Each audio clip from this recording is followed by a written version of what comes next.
दर्शकों नमस्कार। Hope all is good. दर्शकों, आज बात कर लेते हैं ज्योतिष के कुछ बेसिक ज्ञान के बारे में कि हमें ग्रहों की ज़रूरत क्यों पड़ी और ये ग्रह बने कैसे। देखिए, जब हम पैदा हुए तो सबसे पहले तो हम माँ के आंचल में थे, लेकिन जब हम माँ के गर्भ से बाहर निकले तो हमें इनसिक्योरिटी आ गई। इनसिक्योरिटी मीन्स क्यों कि अब हमें कौन संभालेगा। माँ के गर्भ में तो हमें भोजन बिन मांगे मिल रहा था, शेल्टर मिल रही थी, हम आराम से सो रहे थे। और अब हम बाहर जब दुनिया में आ गए तो हमें इनसिक्योरिटी हुई, एंग्जाइटी हुई कि अब हमारा क्या होगा। तो वो इनसिक्योरिटी कौन देता है? इनसिक्योरिटी हमें देता है राहु ग्रह। तो Rahu is our insecurity and our anxiety. ये मैं पराशरी ज्योतिष के बारे में बता रही हूँ। अब इसके बाद जब इनसिक्योरिटी आ जाती है तो उसको दूर कौन करता है? कोई अंधेरा है तो वो दूर कैसा होगा, कैसे होगा? हमें आजकल के ज़माने में तो लाइट है, बल्ब ऑन किया और अंधेरा दूर हो गया। लेकिन आप जानते हैं, जो हमारे अंतर्मन में अंधेरा है उसको कौन दूर करेगा? उसको ज्ञान रूपी दिया दूर करेगा। और वो ज्ञान रूपी दिया कौन है? जुपिटर, बृहस्पति देव। तो जब हमें इनसिक्योरिटी आई, राहु ने से इनसिक्योरिटी दी, हमारा जन्म हो गया, हमें इनसिक्योरिटी दी, तो उसको क्लियर करने के लिए ईश्वर ने हमारे पास बृहस्पति ग्रह दिया, बृहस्पति देवता, जिसको हम जीव भी कहते हैं, जीव कारक भी कहते हैं। तो उसने क्लैरिटी दे दी, मतलब आप डरो मत, आपके लिए जिसने आपको भेजा है वो उसने आपको बुद्धि भी दी है, उससे आप अपने विज़न को क्लियर कीजिए। तो विज़न को क्लियर किसने किया? बृहस्पति देवता ने। अब विज़न क्लियर हो गया, ईश्वर से कौन मिलाता है? ईश्वर से मिलाने वाला ग्रह और कोई नहीं, एक केतु ग्रह है। केतु जो हमें जोड़ता भी है और हमें तोड़ता भी है। मतलब a planet of spiritualism, Ketu से बड़ा कोई भी प्लैनेट हमें ईश्वर के प्रति रास्ता नहीं दिखा सकता। केतु हमें मेटीरियलिस्टिक संसार से तोड़ता है। तो ऐसा कहा जाता है कि जो तोड़ता है वही जोड़ता है। मतलब केतु ने हमें एक जगह से तोड़ा, मेटीरियलिस्टिक वर्ल्ड से तोड़ा, तो अब जोड़ेगा कहाँ? ईश्वर से जोड़ना है तो हमें स्पिरिचुअलिज्म से जोड़ा। तो जिसने तोड़ा उसी ने जोड़ा। मतलब अगर आपके लिए एक रास्ता बंद हुआ तो दूसरा रास्ता किसने खोला? केतु ने खोला। 3 ग्रह हो गए।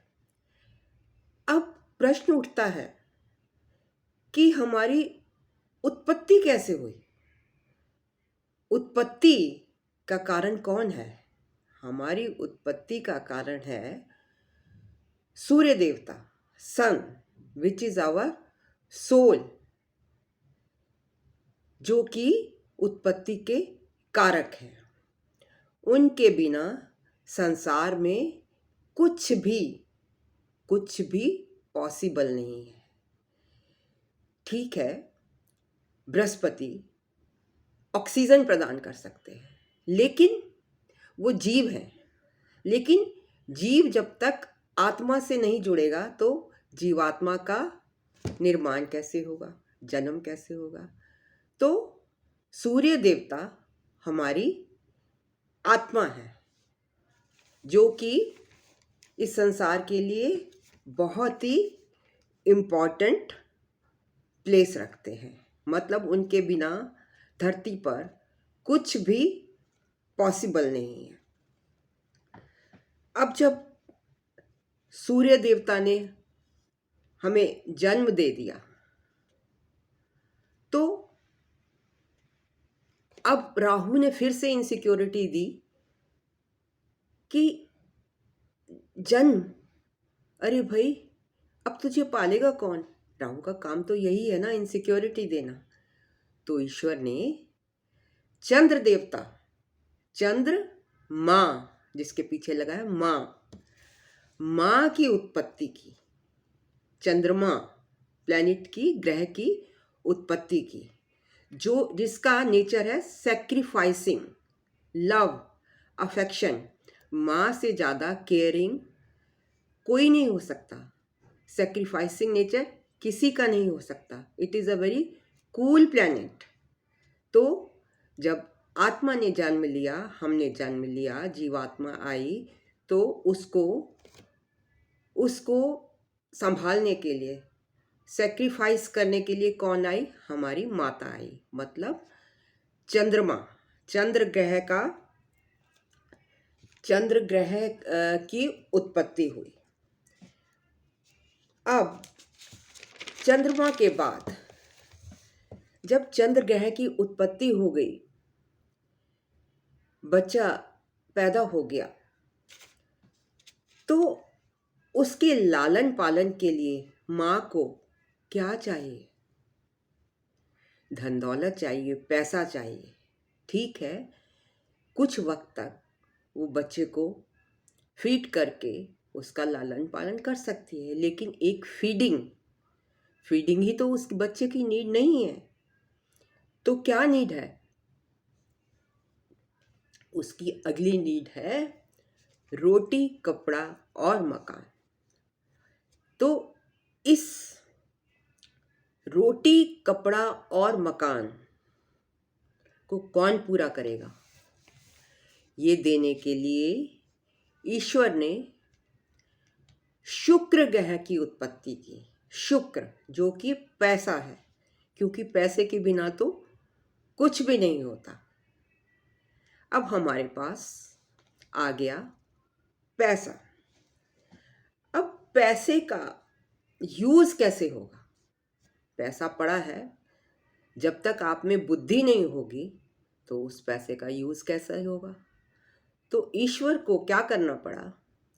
ईश्वर को एक और ग्रह को जन्म देना पड़ा, जो कि हमारे इंटेलेक्ट और इंटेलिजेंस का कारक है। देखिए, जुपिटर और मरकरी, बुध देवता को से कंफ्यूज ना होइए। जुपिटर है ज्ञान और मरकरी है intellect, how to use it.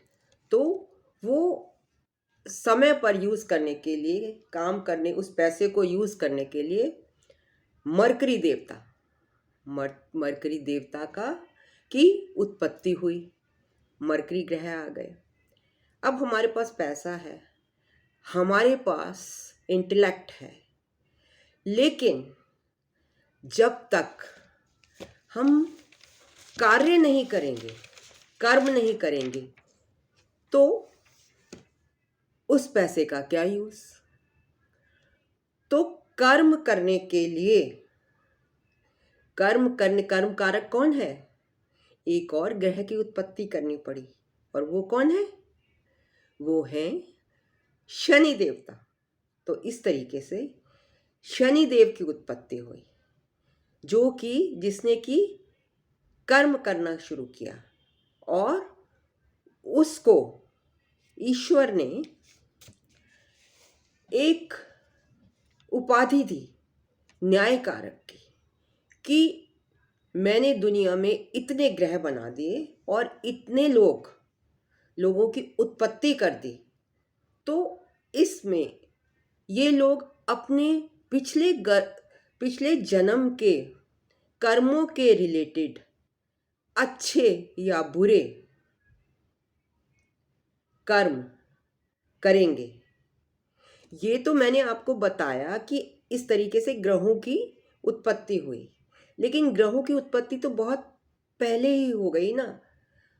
और जब ये दुनिया बन गई, तो ये मैंने आपको समझाने के लिए बताया कि ग्रहों की उत्पत्ति कैसे हुई। लेकिन जो हमारे कर्म होते हैं वो तो दे आर बेस्ड, उनके जो फल हैं they are based on our past life karmas.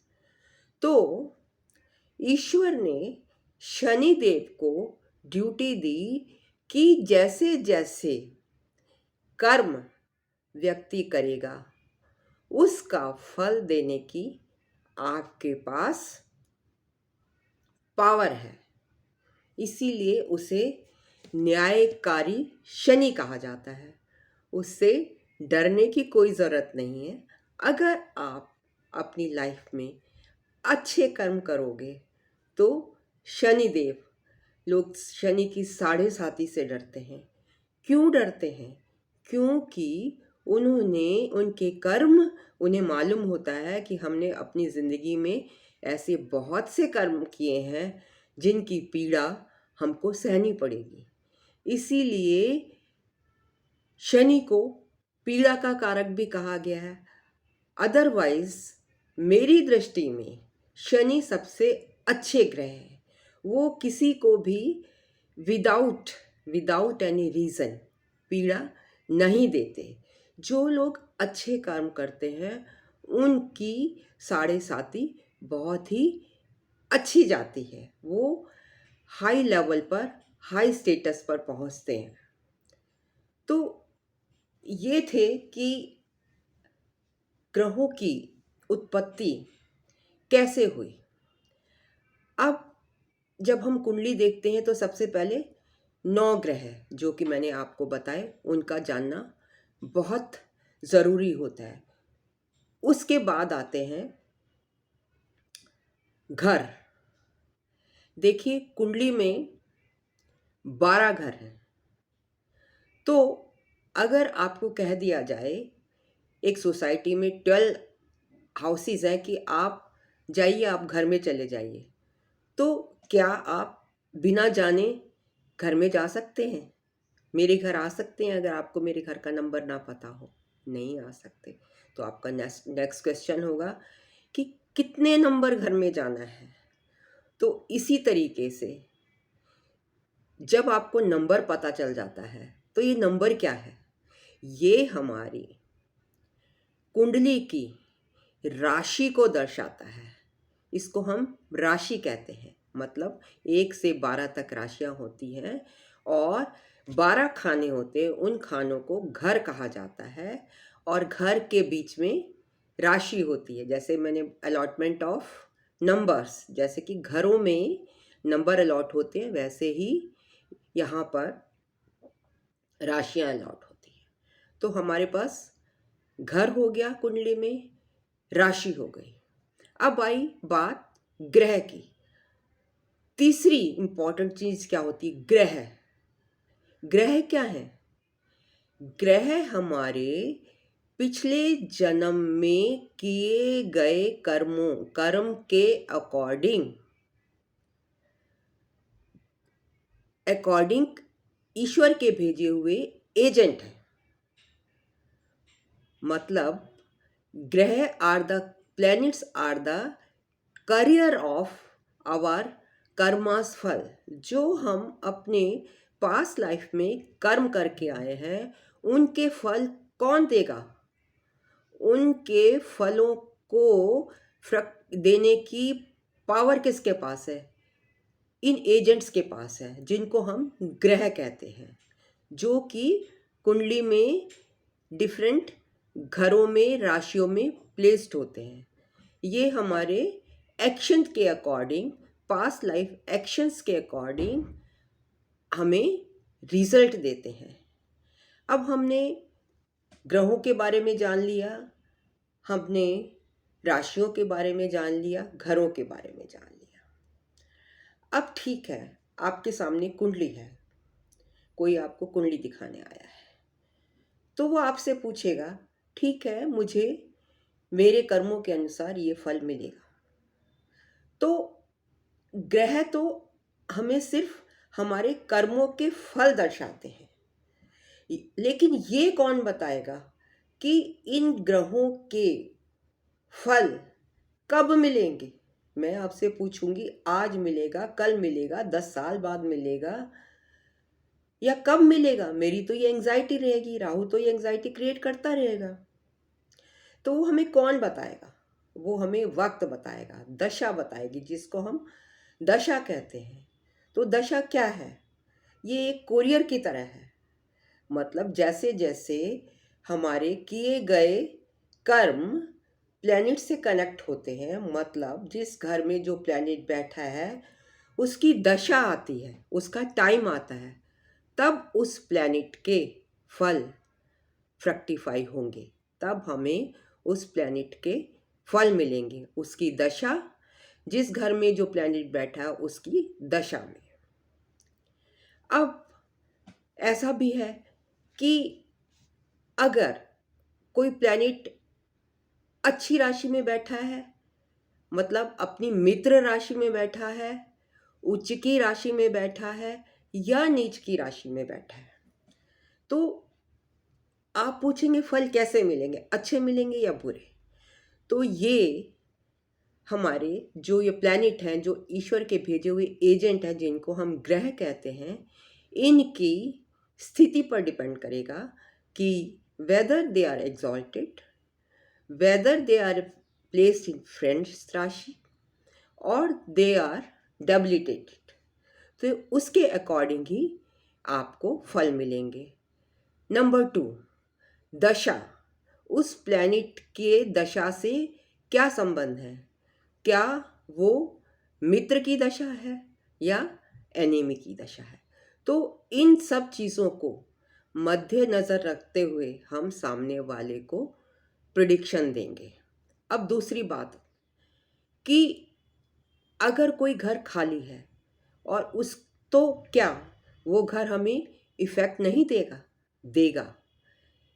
जो राशि उसमें बैठी है उसके according, and the planet which is expecting that house, जो उस प्लैनेट को, जो उस घर को एस्पेक्ट कर रहा है, उसके रिजल्ट प्लस उस राशि के रिजल्ट, और जिसके साथ वो राशि कनेक्ट हो रही है, जिस राशि के साथ वो कनेक्ट हो रहा है।